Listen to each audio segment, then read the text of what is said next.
Let's get to why all of this is a problem. Let's go ahead and put this up there on the screen. This is actually seriously remarkable because it demonstrates the underlying strength that Trump has. This is more from the New York Times Siena poll. They say, quote, no matter race, age, or gender, more voters say Trump's policies helped than Biden's. So do you think Joe Biden or Donald Trump's policies have helped you personally? Joe Biden, 18%. Trump's policies, 40%. You know what really is underlying in this, Krystal? If you look at some of the interviews, those COVID checks, people remember the hell out of that. They remember deeply some of those COVID stimulus checks. So for all the people out there but you know what? Biden sent out policy, COVID checks too. He did, but it was at the end, and I think that they're pairing inflation probably more so with the tail end, whereas they remember low gas prices plus I don't the really check. buy that. You may be right. I'm not sure. I'm just saying, like, if you have both presidents that sent out COVID checks, I don't think that you can really ascribe that to, you know, this difference. I think that a big problem for Biden is,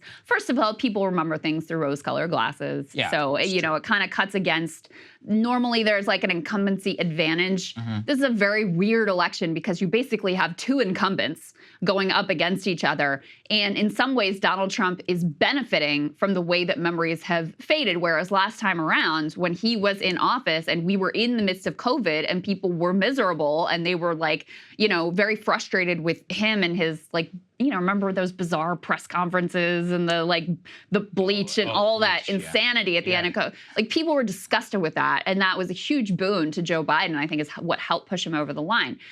I honestly think a big part of this, too, is people just, they don't have any confidence that anything that has potentially improved for them, which there are, you know, there is data now that says that on some metrics, people are doing better economically than they were, say, a year or 2 years ago.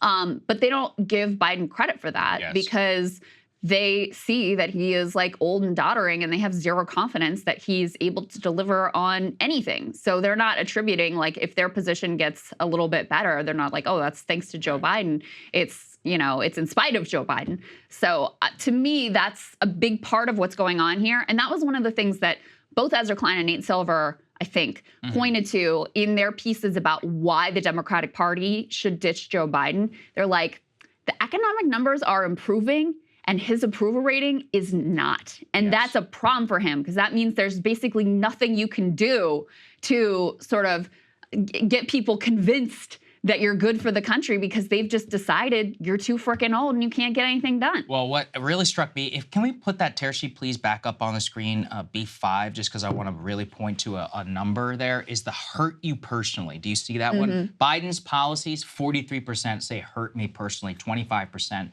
of Trump policy. Now, it's pretty insane considering this is the man who appointed Supreme Court justices on Roe versus Wade. And he says not made much of a difference, relatively tied at 39 and 34. What struck me also is that within gender, if you look at help me personally, both men and women highly rate Trump, dramatically, really. 17% and 18% men and women respectively say that Biden policies helped. 41% and 39% say that they did help for men and women. So almost a 20-point spread there in Trump's favor. By ethnicity, it's the same thing. 44% say that Trump helped them, 26% of whites, 26% of blacks, 37% of Hispanics.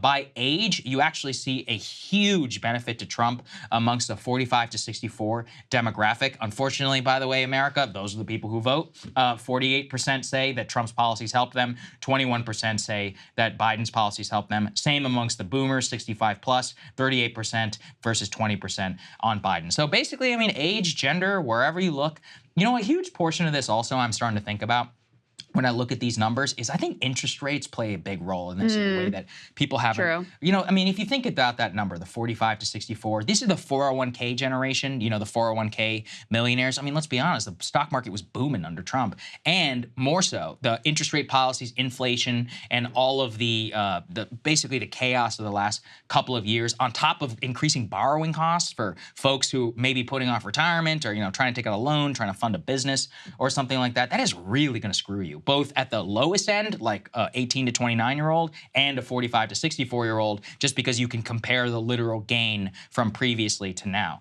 65 plus, I mean, you know, a lot of folks who are retired, they did get a 9% inflation increase in Social Security, which Biden did try to take credit for, if you remember that. He was like, Social Security increased under me. It's like, yeah, because of inflation, dude, not because of anything that you did, but okay, go for it. My point just being that I think interest rates had a massive impact on the psychological way that we thought about the economy, especially for, you know, just anecdotally, friends who are buying houses, you know, the prices remain very, very high. And with the mortgage rates where they are, some 6 to 7%, I mean, you know, don't look at your mortgage balance would be my advice, just because you're going to see how much you're paying in interest versus how much principal that you're really putting down on your house.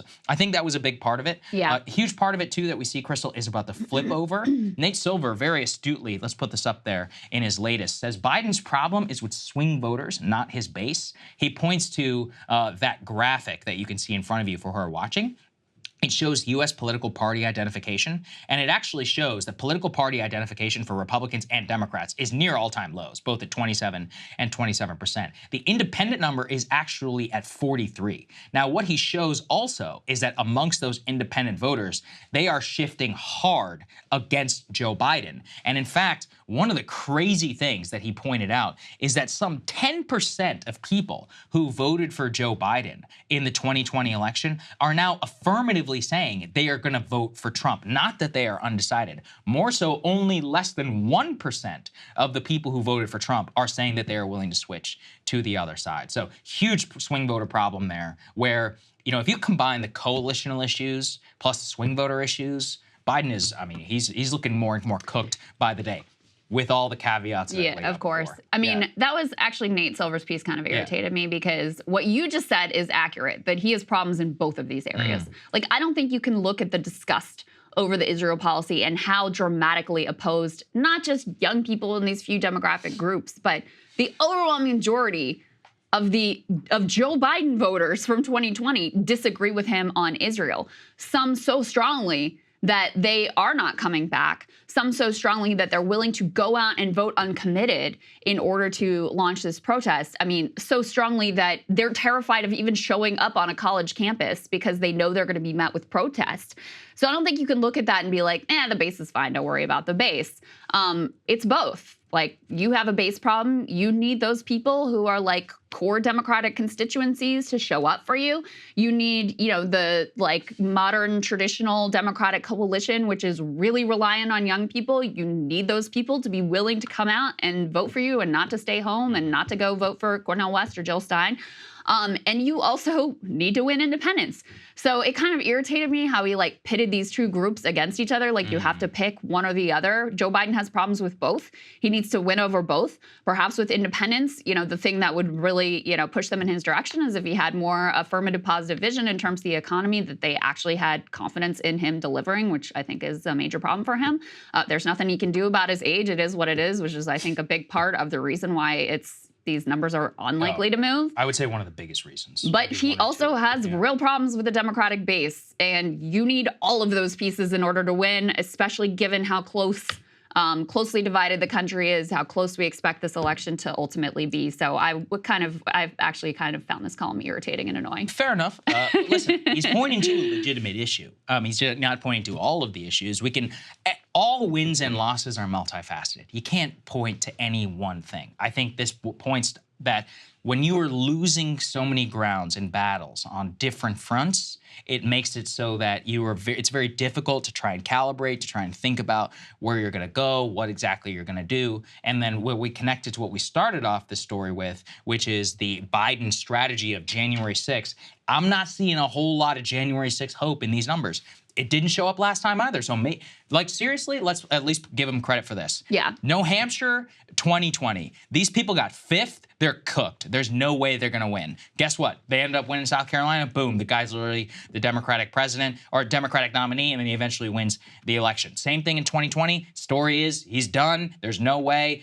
all history is against him. They pulled it out. So let's not give them, let's give them some credit for their strategy. I think a lot of it has to do with their opposing force rather than anything that they do. They're banking on the same thing. I would just say, first of all, it's a very, very small sample size. And number two is that's a hell of a risk. It's a hell of a risk because if just one thing goes the other way, I mean, I just always think of whenever you're trying to win anything in life, you've got to do everything in your, humanly possible to cover all of your bases, and then also hope that your opponent makes a mistake. They're very much like our opponent is such an idiot, it'll take care of it. That was the Hillary strategy. It was the Hillary strategy. You're right. Exactly. That's how you lose. So.